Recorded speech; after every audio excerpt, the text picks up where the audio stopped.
little bit today from the Einayim. I learned this last night with the Chevra at work, and so we're going to try to get over there. It's not that easy while driving and everything else, but this is a very, very interesting Var Torah. First, I want to say why did I learn this last night? I don't usually learn the Einayim, so not to have anything against Chas Shalom with the Tzadikim, but just I want to explain the Hashgacha Pratis, the divine providence of why specifically I'm studying this particular of learning this particular Dvar Torah.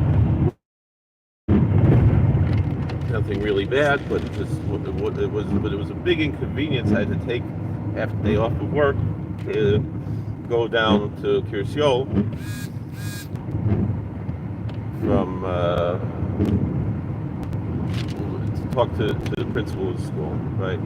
And there were three principals there, two men and one woman. My wife was sitting with the women, and I was sitting with the men. So one of the men was a sapper. He actually gave me a sefer that he wrote. And the other was Square, lives in the Square.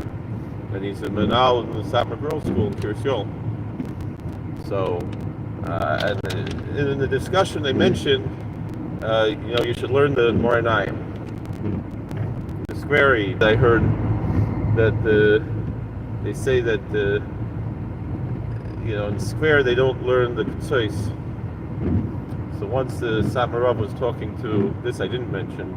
He was talking to old Square Rebbe, and he said something, or maybe it was a Square Rebbe, but I don't know. And he mentioned the Ketzos, and then because the Ketzos was secret created with the Einayim, and they said the Square Rebbe said to Satmarav, learned the Ketzos. He said I looked through the whole Einayim, didn't find the answer or something in Choshen Mishpat, but in the Ketzos I found it right away. So I remember telling this to someone. They said, it's not nice. It's hard to believe Satmarav would say something like that. But the other story that I told, this is a story I heard from Rabbi Weinberger's office on Sunday. So he said he remembers it was a Yid, I think it might have even been his wife's grandfather, or it was I don't remember exactly who he was talking about, or an uncle or something from his wife's family, Litvish. I remember his wife's father, Mr. Shal, and when I learned in yeshiva in Queens, he was there. I used to see him in davening and so forth. So and it was funny because like Rabbi Weinberger always said, his shver is snagit, but his shver would daven the Hasidic shtiblach. He daven by the roof. He daven by you can learn to shtibel and other. So anyway.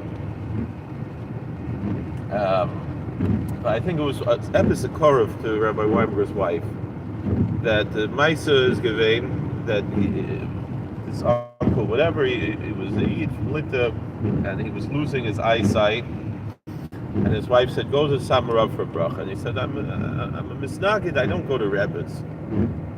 She said, "No, but Satmarav is a big Talmud Chacham." All right, I'll see the Talmud Chacham.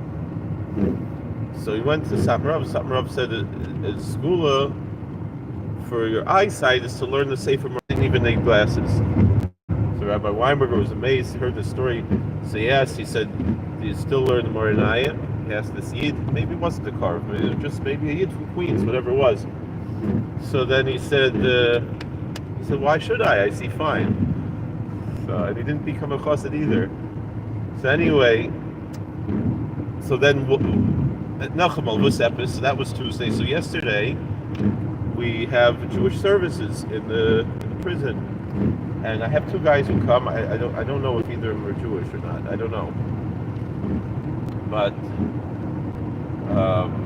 one says he is. The other one I never discuss it with him.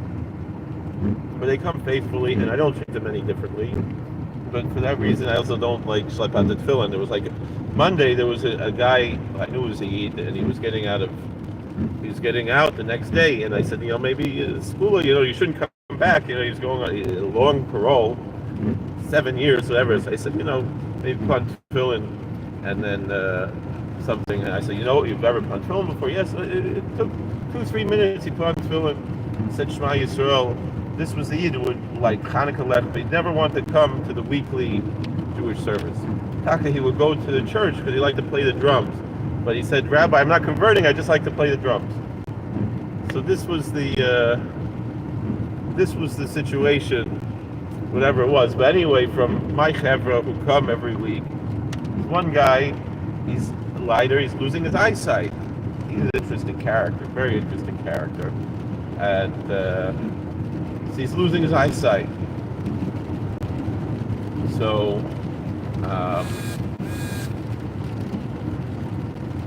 I said, you know what? Yesterday, I told this story. Let's learn the Einayim, right? Usually, we just go through the Chumash. We read like the Eretz Chumash, and then we look at Rashi a little bit. And then once in a while, or maybe we'll print out in English from Rabbi Biederman the translation of his weekly Parsha sheet. We learn that together. But once in a while, we'll learn inside. Usually, there's a Levi or something. And usually Bahar, there's a turn Degel Machne Ephraim. You can see previous years we learned the Degel Machne Ephraim. I said, let's learn this Einayim. And this Einayim is very fundamental and also very provocative. And what I would say is that it teaches us essentially where the mistake, you'll excuse me, the Yidden will be upset that I'm bringing up something that's not from our. One of my Rebbe, Tzadok, I only ever met him once, but I consider him a Rebbe of mine. KosherTorah.com, I highly recommend. Not that I follow everything, not that I agree with everything he believes, but I highly recommend Rabbi Tzadok. Rabbi Tzadok, the Word became flesh. Right? And he said the mistake of the Christians is they think that only happened with Jesus and that it's something exclusive about Jesus. Whereas Rabbi Bar Tzadok says every Talmid Chacham who ascends to that level of Torah and Yerushalayim is that what you say of what John was saying, that the Word became flesh. And so that's the mistake. And then also the Torah have nothing to do with them. Just like we have nothing to do with Josephus or Philo for that matter either. You often hear Christians say, look, Josephus, he was a Jewish historian and he said this and that. It's of curiosity and interest, but the fact of the matter is Josephus was preserved by the church. And anyone who has a basic understanding understands that testimonium Flavium, they say, was corrupted, and if not totally false and totally made up, there's ways of reading it, especially when you look at certain Arabic translations of Josephus, that show that it really was not. It may have been a historical record, but it was not as flattering as the Greek version. Same thing, Philo. Philo, very rarely hear. Josephus, you'll hear more often Jewish sources quoting Josephus, but Philo,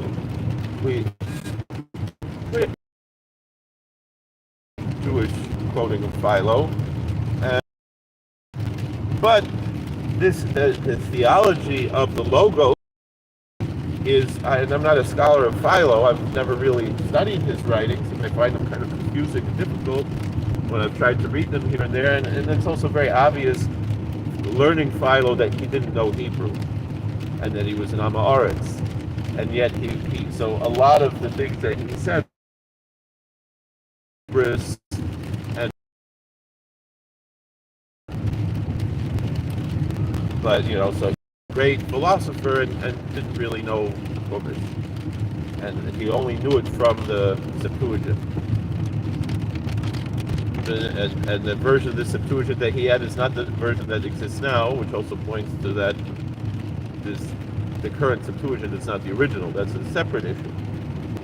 But it's well known that this theology of the Logos, which we find also in the Targumim of Memra and the kavod and all these other concepts are old Jewish concepts that Christianity really made a bigger theology of. And yet here we have Einayim, who I would believe was not at all influenced by Christianity, probably never heard of Philo. His approach here, he obviously knew the Targumim though, and his approach comes from a pure Torah source and from the Talmud of the Baal Shem Tov HaKadosh. And so it also reflects perhaps the theology of the Baal Shem Tov HaKadosh, which we know very little of, because he didn't write very much, and all we know is mostly from his Talmidim. And some of my Rebbeim, actually, Rabbi Siegel particularly, says that the famous letter of Moshe Kosimar was Mezuyah also. So there's also, all throughout, all kinds of places, there's questions of ziyuv, of forgeries, even in the Hasidic Sfarim, certainly in the Rishonim. That's a subject for a different time, because it's a very difficult subject. But with all this being said, and do we have anybody learning with us? Where are we holding? What's this? All right, Baruch Hashem. Oh, anybody wants to chat with us, we can. But then when I do that, right, it changes the whole thing. But I appreciate everybody who's watching. So, and I opened up the chat now, but let's learn. And the only thing that you should be aware of, though, is that because the bottom here is white, I probably won't be able to read whatever you're writing in the chat. So if you do write something, I encourage you to write, but I can't guarantee that I'll be able to respond because I might not be able to read it. And I have about 20 minutes till I get to work, and so therefore we will have to conclude when I get to work. So in this week's Parsha, we're in Leviticus 26, Chapter 3 in Bechukosai, Teilechu, V'smitzvosai, Tishmu, V'hasisam, Osam, V'nasati, Gishmechem, Be'itam. All right, again, so I see Emery wrote something and I can't read it. So maybe if I...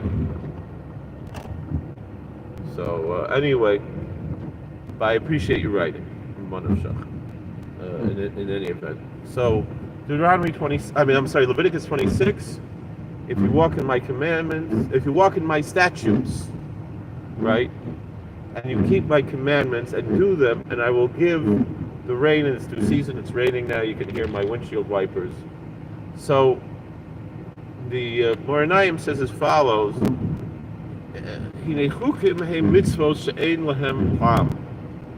we know, very well known already in Chazal, that when this word chok, which is often translated as statutes,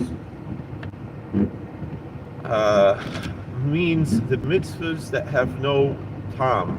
Tam will translate as reason, even though it really means flavor. I remember Rabbi Zev Leff, Zolgazon Zayin, explained to us in Yeshiva that when we speak of the tamei ha-mitzvos, the reasons for the mitzvahs are really the flavor of the mitzvahs, the geschmack.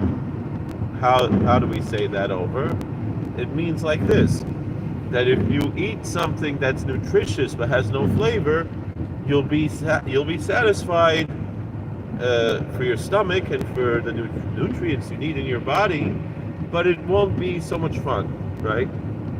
And if you eat things that are of no nutritional value but taste good, you're missing the whole point of eating, right? And so that's essentially what we're talking about here, is that the essence of the mitzvahs is God said so. That's the reason we do it.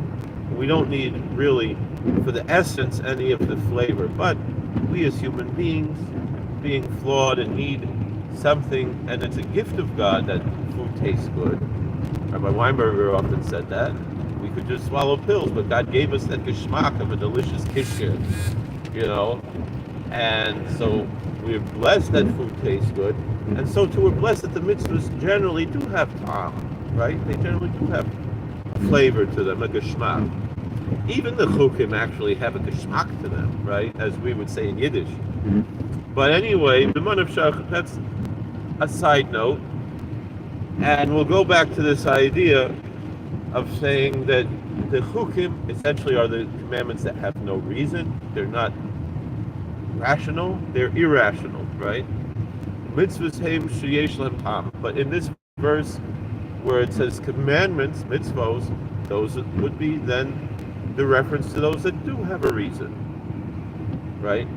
V'lama amar kan teilchu kan tishmu. So Einayim is a question. Why, when it comes to the commandments that are irrational, that have no reason, it says to walk, and when it comes to the commandments that have a reason, it says to keep. Gamahu basisim, and then it says you should do them or make them. We know there's nothing superfluous in the Torah. So if you're going to keep them, obviously you're going to do them.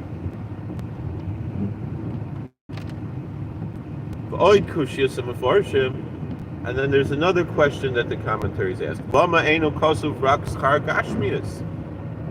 here's the big question. Now Rabbi Tuvia Singer, has an apologetic reason for this. Why is it that the reward for the commandments is always stated in the Torah openly as the material reward? You'll have your rain, you'll defeat your enemies in the war, etc., etc. And what Rabbi Singer explains is that only God can say that. Anybody can ask you to rely on faith and say, oh, you're going to go to heaven or hell if you do this or that. There's no way of proving it.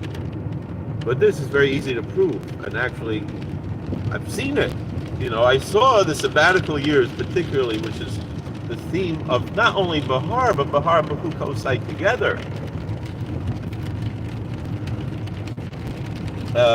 When I was in Eretz Yisrael, I saw rain. You can tell it. We've told that story before. It's not the time now to tell that story. But so the question, though, that's the apologetic approach to answering this question. But here, in the homiletic sense, why isn't the Torah telling us? It could tell us both. It could tell us, here's the proof that we have the material manifestation. So then, therefore, you should believe all the more so the spiritual reward, the heavenly reward, the afterlife, which really is more talking about the case of Mason. That's neither here nor there. So the word koma, there's a shir, there's a sefer called Shir Koma, which speaks of the corpus, the body of God, explained in a very mystical way. So some Rishonim said that it's heretical and it should be totally disregarded. Others say no, it's mystical and it's homiletical, interpretive, and others actually take it literally. It's the whole famous thing that the Rebbe says that there were people bigger than the Rambam who believed that God did have a body, which we don't believe. But nonetheless, and it seems Rebbe was making a reference to this year Koma. But here, the theology behind this. So the Torah is the Koma of Ruchnias, is the body, the spiritual body, the form.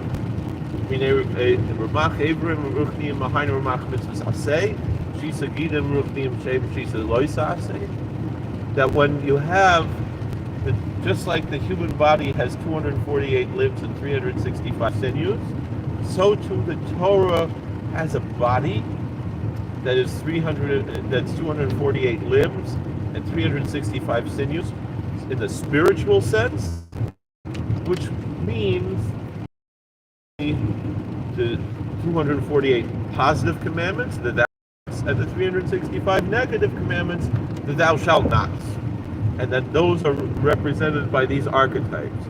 But these archetypes represent something that's actually real and not merely an imaginary thing. And as we said, the human body also physically has these 248 limbs and 365 sinews. So we know Genesis tells us that man was of God. But we know, as we just said, we believe like the Rambam, God doesn't have any form. So what does it mean? God forbid. We can't see there's a picture, an image of God. So what does it mean that man was made in the image of God? It's like the shadow of the image of God. And then Torah. So when we say that we're made in the image of God, it means we're made in the image of the Torah, of God's word, the word, right? The logos, which is also the nomium, but nonetheless. Torah nikras Elokim shu tzimtzum Hashem yisborach tzimtzum es atzmoi soch Torah kedei sheyuchal ha'adam shu bal gvul v'tachas davek es atzmoi Hashem yisborach bli gvul v'tachas. Difference is that the Christians say it's Jesus and we say it's the Torah. That the Torah is called God, and the Torah, so when we're made in the image of God, it means we were made in the image of the Torah, which just like the Torah has 248 limbs and 365 sinews, which total up to the 613 commandments, so too we have both in body and in soul. And so God, so to speak, constricted himself, not in his essence perhaps, but in his word and in his way of communicating to man into the Torah, in order that a human being who is limited can connect himself to the unlimited, endless God. Because it's impossible to connect directly to the infinite. May be blessed. So therefore, God constricted himself into the Torah. That man was made in the image of God.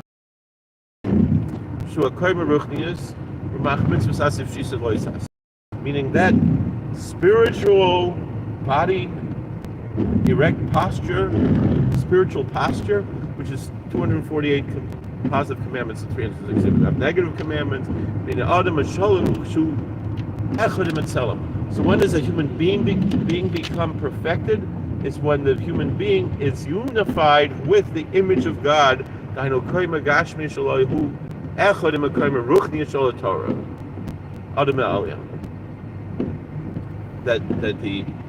when the physical body is unified with the spiritual body of the Torah, which is the supernal man.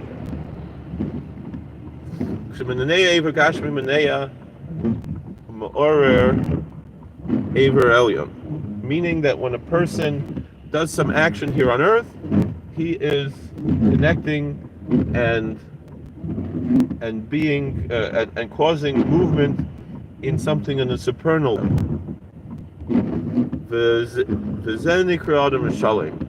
And this is called the perfect man. He brings a biblical proof for this in Psalm 39, verse 7. That a man walks in the image. When a person walks with the image of God, meaning he's unified with the image of God, meaning he's unified with the Torah, as nikra ish, then he can be called a man. But if he doesn't perform some commandment, or he violates some sin, then he's missing. Each part of his body corresponds to these commandments, and so when there's a lacking in his devotion to God through these commandments, there's a lacking in his body, spiritually and physically. So we go back to what we said. Why were we commanded to have commandments that have no rationality behind them? Who keep mitzvahs sheyesh lem tam ein tzarich shum emunah b'siyas. Because you don't need faith to do something that's rational. Shemevin shetzarich lasos kach. We understand not to murder and not to steal. You don't need faith to do that. You could be an atheist and not murder and not steal. Al v'siyas achukim. But when it comes to performing these statutory commandments that are irrational, you only do them if you believe in the blessed Creator, that God exists. Came that He said to do so. And you have to do His will. And faith is called feet. Shema Raglin and Mamad is a Torah. Those are the feet that cause the Torah to stand up, meaning And the Torah represents that archetype of us as human beings, that we're made in the image of the Torah, which is the image of God. Because first of all, the most fundamental thing is we have to believe in the existence of the Creator, may be blessed. He commanded he spoke and it came to be. He commanded and it stood up. That's what the Talmud says in the end of Tractate Makos, that when it says that the 613 commandments can all be brought down into individual commandments and into smaller categories, to the point where the prophet Habakkuk came and said the entirety of all the 613 commandments, which is our whole body, our whole corpus in the image of God, can all be summarized into one commandment, which is faith. And that's what Habakkuk says, that the righteous lives by his faith. Shehamid kol Torah l'munah, that the whole Torah stands on faith. And that's what it means if you walk in my statutes. The statutes, the chukim, are the commandments that are irrational, which require faith. They depend on faith. And that's why it says to walk, because faith is called the feet. Canals, we said, so you walk with your feet. You should do them. It's a learn mitzvahs, a mitzvahs. Lamalish, it's a coma, belyona. What does it mean you should do them? It means you should make them. You should accomplish that they're made in the higher realms, that you complete the supernal stature of the human body, which is that archetype of the Torah's body, which is the image of God in heaven. If you do that, I will give you your rain in its due season. The word Geshem is related to the word Gashmias, to the word for materialism. What does it mean? That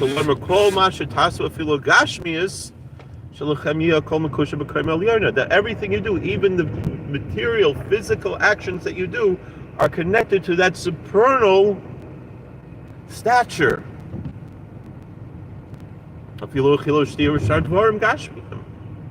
Even you eat and you drink, you do other physical things, husband and wife together. Everything has to be attached to that supernal image of God, which is the Torah. Baruch Hashem L'olam Amen V'Amen. And he concludes with the verse from the Psalms that the Zohar would often conclude a discourse with, Baruch Adonai L'olam Amen V'Amen. Blessed is the Lord forever, Amen and Amen. And we have concluded the comments on the book of Leviticus with the help of the one who teaches the Torah to his precious people, meaning with the help of God. Thank you for watching. God bless. Please like, share, and subscribe, comment. And we did a half hour, so we're able to, so let's see if we're able to read these things. No. How do I don't know. So, anyway, thank you for watching. God bless. Please like, share, and subscribe, comment. And we hope to see you real soon. How do I turn this thing off? This one's even harder. I gotta go inside. I'm at work now. So what do I do? And I want to call my wife before I go inside. All right, here we go.